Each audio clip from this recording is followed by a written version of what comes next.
أعوذ بالله من الشيطان الرجيم بسم الله الرحمن الرحيم الحمد لله الذي جعل التقوى نورا للقلوب وسبيلا للقرب وراحة للمكروب وزينة للسرائر وطهارة للمذنوب الذي جعل رمضان مهرجان الروح ومدرسة التقوى وموسم الصلوح وسحرا للدعاء وفجرا للمغفرة وأساء للرجاء والصلاة والسلام على محمد وآله الطاهرين أما بعد السلام علیکم ورحمۃ اللہ وبرکاتہ۔ معزز سامعین کرام، ہم اس عظیم مہینے کے آخری لمحات میں کھڑے ہیں جس کا ہر لمحہ ایک دعا، ہر گھڑی ایک آواز، ایک ندا اور ہر شب ایک دعوت ہے۔ دعوت کس کی؟ پلٹنے کی، رجوع کرنے کی، توبہ کی، خود کو چینج کرنے کی۔ رمضان کے یہ لمحات ہمیں اندر جھانکنے کا موقع دیتے ہیں، ہمیں اپنے آپ میں جھانکنے کا چانس دیتے ہیں۔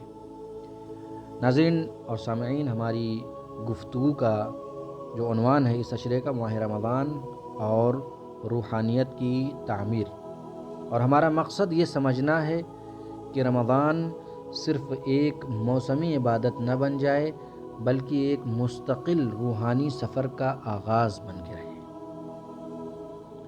یہ ماہ رمضان یوں ہی نہیں ہے بلکہ ایک معنوی اور روحانی تربیت گاہ ہے۔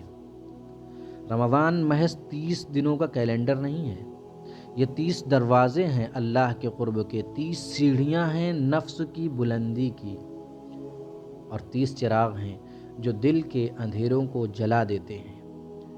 یہ مہینہ ہمیں خود سے ملا دیتا ہے، ہمیں اپنے اعمال کی حقیقت بتاتا ہے، اور ہماری روح کو جھنجھوڑ کر کہتا ہے اب جاگ جا، بیدار ہو جا، اب وقت آ گیا ہے کہ تو رب سے رشتہ جوڑ لے۔ روزہ صرف بھوک پیاس نہیں، یہ نفس کو لگام دینے کی تمرین ہے، تربیت ہے، ایکسرسائز ہے۔ یہ صبر سکھاتا ہے، شکر یاد دلاتا ہے، اور ہمیں ہمارے اصل سے ملاتا ہے۔ ماہ رمضان کے گزرنے کے بعد ہمیں چاہیے کہ ہم اپنے معنوی اور روحانی جانچ خود سے کر سکتے ہیں۔ اب سوال یہ ہے کہ کیا ہم ویسے ہی واپس جا رہے ہیں جیسے رمضان سے پہلے تھے؟ کیا کچھ چینج ہوا ہے؟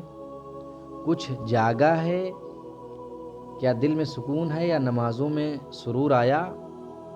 ہمیں سوال کرنا چاہیے، کیا قرآن کی آیت نے دل کو ہلایا؟ کیا سحر کے وقت جو ہم نے دعا پڑھی تھی اس دعا نے آنکھیں بھگوئیں؟ یہی وہ علامات اور نشانیاں ہیں کہ رمضان نے ہماری روح پر اثر کیا یا نہیں۔ اگر ہم نے رمضان میں صرف روزے رکھے لیکن نفس وہی کا وہی رہا تو پھر ہمیں لوٹنا ہوگا۔ کدھر لوٹنا ہوگا؟ اس رب کی طرف جس نے ہمیں ایک اور رمضان دیا۔ ماہ رمضان ختم نہیں ہوتا، جاری رہتا ہے۔ یاد رکھیں، رمضان کا اختتام ایک شروعات ہے۔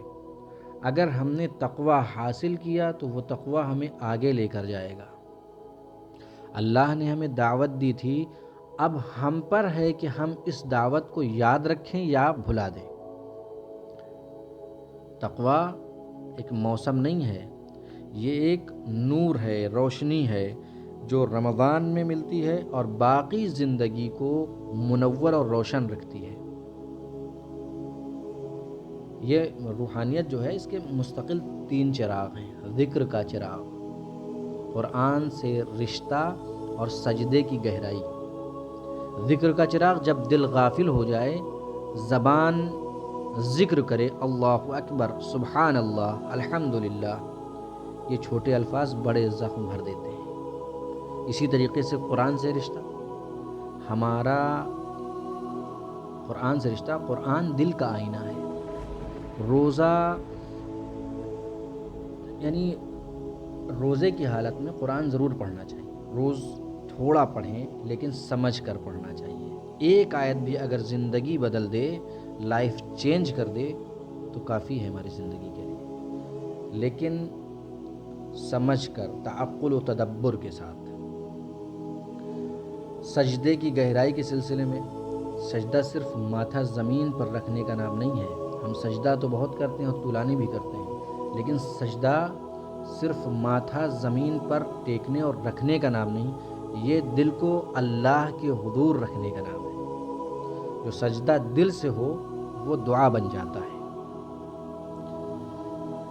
آئیے آخر میں، چونکہ یہ ماہ مبارک ہے، گفتگو کے آخر میں دعا بھی کرتے ہیں کہ اب جب رمضان کی شامیں رخصت ہو رہی ہیں، جب شب قدر گزر چکی ہے، جب آخری افطار کی آہٹ سنائی دے، تو دل سے ہم کہیں یا اللہ ہمارے خالی ہاتھ، ہمیں جس طریقے سے ہم خالی ہاتھ آئے تھے واپس نہ جانے دینا۔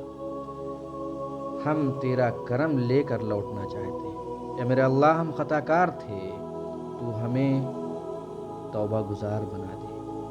ہم نے کچھ کھویا ہے، لیکن تیری رحمت نے بہت کچھ لوٹایا ہے۔ وصلی اللہ علی محمد وآلہ الطاہرین۔ بسم اللہ الرحمن الرحیم۔ اللہم اجعل رمضان شاہدا لنا لا علینا، واجعل صیامنا فیہ مقبولا، وقیامنا فیہ مشکورا، ودعاءنا فیہ مسموعا، وبکاءنا فیہ رحمتا لذنوبنا۔ وصلی اللہ علی محمد وآلہ الطاہرین، وآخر دعوانا الحمد للہ رب العالمین۔ انشاءاللہ ہم اگلی گفتگو میں پھر حاضر ہوتے ہیں۔ اپنا خیال رکھیں۔ والسلام علیکم ورحمۃ اللہ وبرکاتہ۔